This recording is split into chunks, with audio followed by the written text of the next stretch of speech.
ಬಾಹ್ಯಾಕಾಶ ಕ್ಷೇತ್ರದಲ್ಲಿ ಮತ್ತೊಂದು ಮಹತ್ವದ ಮೈಲುಗಲ್ಲನ್ನು ಸಾಧಿಸಲಿಕ್ಕೆ ಭಾರತ ಸಜ್ಜಾಗ್ತಾ ಇದೆ.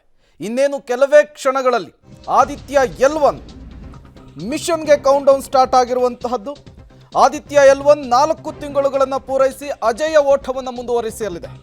ಕೆಲವೇ ಕ್ಷಣಗಳಲ್ಲಿ ನಿಗದಿತ ಕಕ್ಷೆಯನ್ನು ಸೇರಲಿದೆ ಆದಿತ್ಯ L1 ಪಾಯಿಂಟ್ಗೆ ತಲುಪಲಿದೆ ಆದಿತ್ಯ L1 ನೌಕೆ. ಯಾವುದೇ ಗ್ರಹಣ ಇಲ್ಲದೆ ಸೂರ್ಯನನ್ನು ವೀಕ್ಷಿಸುವಂತಹ ಕಾರ್ಯ ಆಗುತ್ತೆ. ಇಸ್ರೋದ ಮೊದಲ ಮಿಷನ್ ಸೂರ್ಯನಿಗೆ ಈಗ ಕಾತರವಾಗಿರುವಂತಹದ್ದು. ಇಸ್ರೋದಿಂದ ಆದಿತ್ಯ L1 ಮಿಷನ್ಗೆ ಕ್ಷಣಗಣನೆ ಆರಂಭ ಆಗಿದೆ. ಭೂಮಿಯಿಂದ ಸೂರ್ಯನತ್ತಂತ ಹೊರಟ 4 ತಿಂಗಳು ಪೂರೈಸಿ 15 ಲಕ್ಷ ಕಿಲೋಮೀಟರ್ ಕ್ರಮಿಸಿರುವಂತಹ ಆದಿತ್ಯ L1 ನೌಕೆಯನ್ನ ಇವತ್ತು ಅದರ ನಿಗದಿತ ಕಕ್ಷೆಗೆ ಸೇರಿಸಲು ಇಸ್ರೋ ವಿಜ್ಞಾನಿಗಳು ಸಜ್ಜಾಗಿದ್ದಾರೆ. ಭಾರತೀಯರು ಕೂಡ ಅಷ್ಟೇ ಕಾತುರದಿಂದ ಕಾಯ್ತಾ ಇದ್ದಾರೆ. ಈ ಮಿಷನ್ ಸಕ್ಸಸ್ ಆಗಿದ್ದೇ ಆದರೆ ಬಾಹ್ಯಾಕಾಶ ಕ್ಷೇತ್ರದಲ್ಲಿ ಭಾರತ ಮತ್ತೊಂದು ಮಹತ್ವದ ಮೈಲುಗಲ್ಲನ್ನು ಸಾಧಿಸಲಿದೆ. ಈ ಮೂಲಕ ಜಾಗತಿಕ ಮಟ್ಟದಲ್ಲಿ ಮತ್ತೊಂದು ಸುವರ್ಣಾಕ್ಷರದಲ್ಲಿ ಬರೆಯುವಂತಹ ಇತಿಹಾಸವನ್ನು ನಿರ್ಮಿಸುತ್ತೆ. ಕಳೆದ ವರ್ಷ ಸೆಪ್ಟೆಂಬರ್ 2ರಂದು ಆದಿತ್ಯ L1 ನೌಕೆಯನ್ನ ಇಸ್ರೋ ಉಡಾವಣೆ ಮಾಡಿತ್ತು. ಇದೀಗ 15 ಲಕ್ಷ ಕಿಲೋಮೀಟರ್ ಸಂಚರಿಸಿ ನಿಗದಿತ ಕಕ್ಷೆಯ ಬಳಿ ಸಮೀಪಿಸ್ತಾ ಇರುವ ಅದನ್ನ L1 ಪಾಯಿಂಟ್, ಅದಕ್ಕೆ ಲಾಂಗ್ ರೇಂಜ್ ಅಂತ ಕರೀತಾರೆ, ಅದಕ್ಕೆ ಸೇರಿಸುವಂತಹ ಕೆಲಸ ಆಗುತ್ತೆ. ಸೆಪ್ಟೆಂಬರ್ 2ರಂದು ಉಡಾವಣೆಗೊಂಡಿತ್ತು ಆದಿತ್ಯ L1.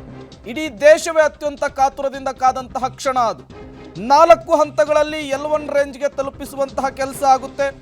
ಸೂರ್ಯ ಕರೋನಾ ಸೌರ ಉಲ್ಕೆಗಳ ಅಧ್ಯಯನವನ್ನು ಕೂಡ L1 ನೌಕೆ ಮಾಡುತ್ತೆ. 5 ವರ್ಷಗಳ ಜೀವಿತಾವಧಿಯನ್ನು ಹೊಂದಿದೆ ಆದಿತ್ಯ L1 ನೌಕೆ. ಭೂಮಿ ಮತ್ತು ಸೂರ್ಯನ ನಡುವೆ 15 ಲಕ್ಷ ಕಿಲೋಮೀಟರ್ ದೂರದಲ್ಲಿ L1 ಬಿಂದು ಇದೆ. ಅದನ್ನ ಲ್ಯಾಂಗ್ರೇಜ್ ಅಂತ ಕರೀತಾರೆ. ಭೂಮಿ ಮತ್ತು ಸೂರ್ಯನ ನಡುವೆ ಇದೇ 15 ಕೋಟಿ ಕಿಲೋಮೀಟರ್ ಅಂತರ. ಈ 15 ಕೋಟಿ ಕಿಲೋಮೀಟರ್ ಅಂತರದಲ್ಲಿ 15 ಲಕ್ಷ ಕಿಲೋಮೀಟರ್ ಅನ್ನ ಆದಿತ್ಯ L1 ಕ್ರಮಿಸಿದೆ. ಇವತ್ತು L1 ಲ್ಯಾಂಗ್ರೇಜ್ 1ಗೆ ಅದನ್ನು ಕೂರಿಸುವಂತಹ ಕೆಲಸ ಆಗುತ್ತೆ. ಪ್ರಮುಖವಾಗಿ ವಿಜ್ಞಾನಿಗಳು ಅತ್ಯಂತ ಕಾತುರದಿಂದ ಕಾಯ್ತಾ ಇರುವಂತಹ ಕ್ಷಣ ಇದಾಗಿದೆ. ಇಸ್ರೋಗೆ ಪ್ರಮುಖವಾಗಿ ಇವತ್ತಿನ ದಿನ ಅತ್ಯಂತ ಮಹತ್ವದ ದಿನವಾಗಿರುವಂಥದ್ದು. ಒಟ್ಟು ಈ L1 ಪಾಯಿಂಟ್ ಎಂಬುದು ಭೂಮಿಯಿಂದ ಸೂರ್ಯನಿಗಿರುವಂತಹ ಒಟ್ಟು ದೂರದಲ್ಲಿ 101ರ ಭಾಗವಾಗಿದೆ. ಇಲ್ಲಿಂದ ಹಗಲು ರಾತ್ರಿ ಹಾಗೂ ಗ್ರಹಣಗಳ ಅಡೆತಡೆ ಇಲ್ಲದೇನೆ ಆದಿತ್ಯ L1 ನೌಕೆಯು ಸೂರ್ಯನನ್ನು ನಿರಂತರವಾಗಿ ಅಧ್ಯಯನವನ್ನು ಮಾಡಲಿಕ್ಕೆ ಅತ್ಯಂತ ಸಹಾಯಕ ಕೂಡ ಆಗುತ್ತೆ. ಮತ್ತಷ್ಟು ಡೀಟೇಲ್ಸ್ ಅನ್ನು ಕೊಡ್ತಾರೆ ನಮ್ಮ ಪ್ರತಿನಿಧಿ ಶಬ್ಬೀರ್, ನೇರ ಸಂಪರ್ಕದಲ್ಲಿ ಜಾಯಿನ್ ಆಗಿದ್ದಾರೆ. ಶಬ್ಬೀರ್, ಈ ಕೌತುಕ ಕ್ಷಣಕ್ಕೆ ಇಡೀ ದೇಶವೇ ಕಾತುರದಿಂದ ಕಾಯ್ತಾ ಇದ್ದಾರೆ. ಪ್ರಮುಖವಾಗಿ ವಿಜ್ಞಾನಿಗಳು, ಅದರಲ್ಲೂ ಇಸ್ರೋ ಅತ್ಯಂತ ಮಹತ್ವದ ದಿನವಾಗಿರುವಂತಹದ್ದು. ಏನೆಲ್ಲ ಸಿದ್ಧತೆಗಳಾಗಿದೆ, ಎಷ್ಟು ಗಂಟೆಗೆ ಈ ಕಕ್ಷೆಗೆ ಸೇರುವಂತಹ ಕೆಲಸ ಆಗುತ್ತೆ ಅಂತ? ಪ್ರೇಮ್, 4 ಗಂಟೆಗೆ ಅಂತ ಸಮಯ ನಿಗದಿಯಾಗಿತ್ತು. ಈಗಾಗಲೇ ಪ್ರೋಸೆಸ್ ಕೂಡ ಶುರುವಾಗಿದೆ. ಇನ್ನೇನು ಕೆಲವೇ ಹೊತ್ತಿನಲ್ಲಿ ಅದನ್ನ ಕಕ್ಷೆಗೆ ನಿಲ್ಲಿಸುವಂತ ಕೆಲಸವನ್ನ ಕೂಡ ಮಾಡಲಾಗುತ್ತೆ. ಸೆಪ್ಟೆಂಬರ್ 2ನೇ ತಾರೀಕು ಈ ಒಂದು ಉಪಗ್ರಹವನ್ನ ಉಡಾವಣೆ ಮಾಡಲಾಗಿತ್ತು.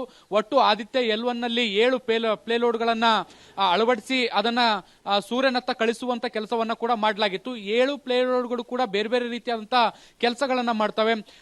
ಏನು ಸೌರ ಜ್ವಾಲೆಗಳಿರ್ಬೋದು ಅಥವಾ ಗ್ರಹಣದ ಸಂದರ್ಭದಲ್ಲಿ ಗ್ರಹಣದ ಇತಿಮಿತಿಗಳಿಲ್ಲದೆ ಸೂರ್ಯನನ್ನ ವೀಕ್ಷಿಸಲಿಕ್ಕೆ ಸಾಧ್ಯ ಆಗುವಂತ ರೀತಿಯಲ್ಲೂ ಕೂಡ ಒಂದಿಷ್ಟು ಪ್ರಯತ್ನಗಳನ್ನ ಮಾಡಲಾಗಿತ್ತು.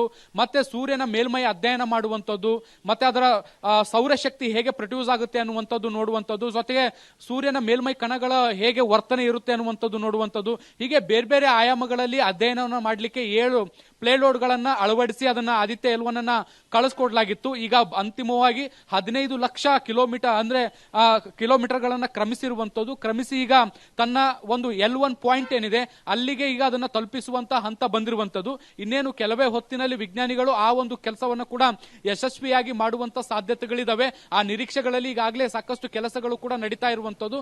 ಬಹುಶಃ ಇನ್ನೊಂದು ಅರ್ಧ ಗಂಟೆಯಲ್ಲಿ ಇಸ್ರೋ ವಿಜ್ಞಾನಿಗಳು ಈ ಒಂದು ವಿಚಾರದಲ್ಲಿ ಸಕ್ಸಸ್ ಆಗುವಂತ ಕೆಲಸವನ್ನ ಕೂಡ ಮಾಡ್ತಿದ್ದಾರೆ. ಒಂದ್ ವೇಳೆ ಇದು ಸಕ್ಸಸ್ ಆದಂತ ಸಂದರ್ಭದಲ್ಲಿ ಏನು ಚಂದ್ರಯಾನದ ಬಳಿಕ ಭಾರತ ಮತ್ತೊಂದು ಮೈಲುಗಲ್ಲನ್ನ ಬಾಹ್ಯಾಕಾಶ ವಲಯದಲ್ಲಿ ಸಾಧಿಸಿದಂತೆ ಆಗುತ್ತೆ. ಸೂರ್ಯನ ಅಂಗಳದಲ್ಲಿ ಅಂದ್ರೆ ಸೂರ್ಯನ ವಲಯದಲ್ಲಿ ಅಧ್ಯಯನ ಮಾಡಲಿಕ್ಕೆ ಮತ್ತೊಂದು ಮಹತ್ವದ ಸಾಧನೆಯನ್ನ ಮಾಡದಂಗಾಗುತ್ತೆ. ಸೂರ್ಯನ ಬಗ್ಗೆ ಇರುವಂತ ಕೌತುಕಗಳನ್ನ ತಿಳಿದುಕೊಳ್ಳಲಿಕ್ಕೆ ಮತ್ತಷ್ಟು ಸಹಕಾರಿಯಾಗುವಂತ ನಿಟ್ಟಿನಲ್ಲಿ ಭಾರತ ಒಂದು ಮುನ್ನೆಲೆಯನ್ನು ಕೂಡ ಬರೆಯುತ್ತೆ. ಹೀಗಾಗಿ ಈ ಒಂದು ಯೋಜನೆ ಏನಿದೆ ಇದು ಸಕ್ಸಸ್ ಆಗುವಂತದ್ದು ಬಹಳಷ್ಟು ಮುಖ್ಯ ಆಗಿರುವಂತದ್ದು. ಅದನ್ನ ಸಕ್ಸಸ್ ಮಾಡುವಂತ ದೃಷ್ಟಿಯಿಂದ ಈಗ ಸಾಕಷ್ಟು ಕೆಲಸಗಳನ್ನ ಮಾಡಲಾಗ್ತಾ ಇರುವಂತದ್ದು. ಆಗಿರುವಂತದ್ದು. 15 ಲಕ್ಷ ಕಿಲೋಮೀಟರ್ ಅದನ್ನ ತಲುಪಿಸುವಂತ ನಿಟ್ಟಿನಲ್ಲಿ ಎಲ್ಲಾ ಹಂತಗಳಲ್ಲೂ ಕೂಡ ವಿಜ್ಞಾನಿಗಳು ನಿರಂತರವಾಗಿ ಶ್ರಮವನ್ನ ಹಾಕಿದ್ದಾರೆ. ಈಗ ಅದನ್ನ L1 ಪಾಯಿಂಟ್ ಏನಿದೆ ಅಲ್ಲಿಗೆ ಅದನ್ನ ನಿಗದಿಪಡಿಸುವಂತ ನಿಟ್ಟಿನಲ್ಲೂ ಕೂಡ ಈಗ ಕೆಲಸಗಳು ಶುರುವಾಗಿದೆ. ಪ್ರೇಮ್, ಶಬೀರ್, ಮೊನ್ನೆ ಗುಜರಾತ್ನ ಅಹಮದಾಬಾದ್ನಲ್ಲಿ ನಡೆದಂತಹ ವಿಜ್ಞಾನ ಸಮ್ಮೇಳನದಲ್ಲಿ ಸೋಮನಾಥ್ ಅವರು ಭಾಗಿಯಾಗಿದ್ರು, ಇಸ್ರೋ ಅಧ್ಯಕ್ಷರು. ಅವ್ರು ಹೇಳ್ತಾ ಇದ್ರು, ಹಲವು ವಿಚಾರಗಳನ್ನು ಪ್ರಸ್ತಾಪಿಸ್ತಾ ಇದ್ರು. ಇವತ್ತಿನ ಮಿಷನ್ ಕೇವಲ ಭಾರತಕ್ಕೆ ಮಾತ್ರವಲ್ಲ, ಇಡೀ ಜಗತ್ತಿಗೆ ಅತ್ಯಂತ ಇಂಪಾರ್ಟೆಂಟ್ ಅಂತ ಹೇಳ್ತಾ ಇದ್ರು. ಈ ಮಿಷನ್ ಸಕ್ಸಸ್ ಆಗೋದ್ರಿಂದ ಆಗುವಂತಹ ಅನುಕೂಲಗಳೇನು, ಲಾಭಗಳೇನು ಅಂಥೇಳಿ ಶಬೀರ್? ಖಂಡಿತವಾಗ್ಲು ಬಾಹ್ಯಾಕಾಶ ವಲಯದಲ್ಲಿ ನಡೆಯುವಂತಹ ಸಂಶೋಧನೆಗಳು ಕೇವಲ ಒಂದು ದೇಶಕ್ಕೆ ಸೀಮಿತ ಆಗಿರಲ್ಲ ಪ್ರೇಮ್. ಯಾಕಂದ್ರೆ ನಾವು ಚಂದ್ರಯಾನವನ್ನ ಮಾಡಿದಂತ ಸಂದರ್ಭದಲ್ಲೂ ಕೂಡ ದಕ್ಷಿಣ ಭಾಗಕ್ಕೆ ಹೋದಂತಹ ಮೊದಲ ದೇಶ ಭಾರತ ಆಗಿತ್ತು. ಇದರಿಂದ ಇಡೀ ವಿಶ್ವ ಕೌತುಕವಾಗಿ ನೋಡ್ತಾ ಇತ್ತು. ಅಲ್ಲಿಂದ ಬರುವಂತಹ ಇನ್ಪುಟ್ಸ್ ಏನು, ಅಲ್ಲಿ ಪರಿಸ್ಥಿತಿ ಹೇಗಿದೆ ಅನ್ನುವಂತ ತಿಳ್ಕೊಳ್ಳುವಂತ ಕೆಲಸ ಕೇವಲ ಭಾರತ ಮಾತ್ರ ಅಲ್ಲದೆ ಇಡೀ ಜಾಗತಿಕ ಸಮುದಾಯ ಅಥವಾ ವಿಜ್ಞಾನಿಗಳು ಸಾಕಷ್ಟು ಕುತೂಹಲವನ್ನ ವ್ಯಕ್ತಪಡಿಸಿದ್ರು, ಭಾರತವನ್ನ ಅಭಿನಂದಿಸುವಂತ ಕೆಲಸವನ್ನ ಕೂಡ ಮಾಡಿದ್ರು. ಯಾಕಂದ್ರೆ ಅದು ಅಷ್ಟು ದೊಡ್ಡ ಸವಾಲಿನ ಕೆಲಸವೂ ಕೂಡ ಆಗಿತ್ತು. ಈಗ ಸೂರ್ಯನ ಬಳಿ ಒಂದು ಸ್ಯಾಟಲೈಟ್ ಅನ್ನು ಕಳಿಸುವಂತದ್ದು ಕೂಡ ಬಹಳಷ್ಟು ಸುಲಭದ ಕೆಲಸ ಅಲ್ಲ. ಅದು ಕೂಡ ಸಾಕಷ್ಟು ಚಾಲೆಂಜ್ ಗಳನ್ನ ಮೀರಿ ಅಲ್ಲಿಗೆ ಕಳಿಸಬೇಕಾಗುತ್ತೆ. ಆ ನಿಟ್ಟಿನಲ್ಲಿ ಭಾರತವು ಕೂಡ ಒಂದು ಪ್ರಯತ್ನವನ್ನ ಮಾಡ್ತಾ ಇರುವಂತದ್ದು. ಈವರೆಗೂ ಸೂರ್ಯನ ಬಳಿ ಸ್ಯಾಟಲೈಟ್ ಅನ್ನು ಕಳಿಸಿರುವಂತದ್ದು ಕೇವಲ 3-4 ದೇಶಗಳು, ಮುಂದುವರೆದ ದೇಶಗಳಾಗಿರುವಂತದ್ದು. ಭಾರತದಂತ ಮುಂದುವರಿಯುತ್ತಿರುವಂತಹ ದೇಶಗಳು ಈ ಒಂದು ಪ್ರಯತ್ನಕ್ಕೆ ಈವರೆಗೂ ಕೂಡ ಕೈ ಹಾಕಿಲ್ಲ. ಹೀಗಾಗಿ ಭಾರತ ಈ ಒಂದು ನಿರ್ಧಾರವನ್ನ ಅಥವಾ ಪ್ರಯತ್ನವನ್ನ ಏನ್ ಮಾಡ್ತಾ ಇದೆ, ಇದು ಜಾಗತಿಕ ಮಟ್ಟದಲ್ಲಿ ಸಾಕಷ್ಟು ಕುತೂಹಲವನ್ನ ಕೆರಳಿಸಿರುವಂತದ್ದು. ಮತ್ತೆ ಭಾರತ ಮತ್ತೆ ಇಸ್ರೋದ ಮೇಲಿರುವಂತಹ ನಂಬಿಕೆಯಿಂದ ಈ ಒಂದು ಯೋಜನೆಯಲ್ಲೂ ಕೂಡ ಭಾರತ ಸಕ್ಸಸ್ ಆಗುತ್ತೆ ಅನ್ನುವಂತಹ ಒಂದು ವಿಶ್ವಾಸವನ್ನು ಕೂಡ ಜಾಗತಿಕ ಮಟ್ಟದಲ್ಲಿ ವಿಜ್ಞಾನಿಗಳು ಕೂಡ ವ್ಯಕ್ತಪಡಿಸ್ತಾ ಇರುವಂತದ್ದು. ಒಮ್ಮೆ ಭಾರತದ ಆದಿತ್ಯ L1 ಏನಿದೆ, ಆ ಒಂದು ಸ್ಯಾಟಲೈಟ್ L1 ಪಾಯಿಂಟ್ ಗೆ ಹೋಗಿ ಕೂತಂತ ಸಂದರ್ಭದಲ್ಲಿ ಅದರಿಂದ ಬರುವಂತಹ ಇನ್ಪುಟ್ ಅಥವಾ ಅದರಿಂದ ಬರುವಂತಹ ಅಧ್ಯಯನ ವರದಿಗಳೇನಿದಾವೆ ಅವು ಇಡೀ ಜಾಗತಿಕ ಮಟ್ಟದಲ್ಲಿ ಸಹಕಾರಿಯಾಗುತ್ತೆ. ಮತ್ತೆ ಸೂರ್ಯನ ಮುಂದಿನ ಅಧ್ಯಯನಗಳಿಗೆ ಮತ್ತಷ್ಟು ಪೂರಕವಾದಂತಹ ಮೆಟೀರಿಯಲ್ಗಳನ್ನು ಕೂಡ ಅದು ಒದಗಿಸಿಕೊಡುತ್ತೆ. ಆ ದೃಷ್ಟಿಯಿಂದ ಬಾಹ್ಯಾಕಾಶ ಸಂಶೋಧನೆಗಳ ದೃಷ್ಟಿಯಿಂದ ನಾವು ನೋಡೋದಾದ್ರೆ ಭಾರತದ ಆದಿತ್ಯ L1 ಪ್ರಾಜೆಕ್ಟ್ ಏನಿದೆ ಅದು ಸಾಕಷ್ಟು ನಿರ್ಣಾಯಕ ಆಗಿರುವಂತದ್ದು.